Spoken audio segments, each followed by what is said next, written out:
Cet organe comporte 2 ventricules, surmontés chacun d'une oreillette. Pour assurer sa fonction de pompe, il possède 4 valves qui séparent les ventricules des systèmes respiratoires et circulatoires.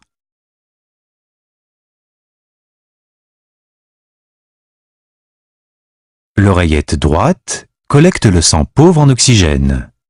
Si l'on suit son parcours à travers le cœur, ce sang passe dans un premier temps dans le ventricule droit par la valve tricuspide de l'orifice auriculo-ventriculaire.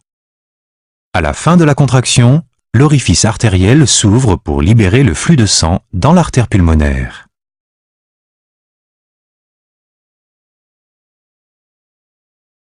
Le sang qui s'est chargé d'oxygène au cours de son passage dans les poumons est évacué par les 4 veines pulmonaires et rejoint l'oreillette gauche. La valve mitrale permet au sang de pénétrer dans le ventricule gauche au cours de la diastole.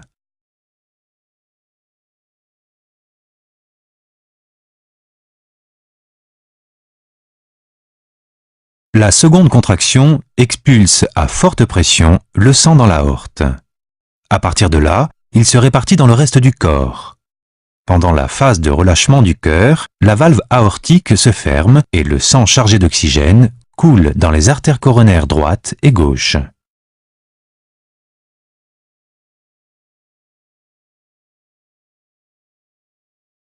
Une fois passé dans les organes, le sang retourne vers le cœur par les veines coronaires et remplit à nouveau l'oreillette droite pour y effectuer un nouveau cycle de la circulation sanguine.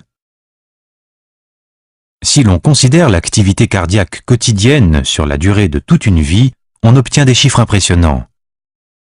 À ce jour, aucune pompe fabriquée par l'homme n'a été en mesure d'accomplir des performances similaires à celles du cœur.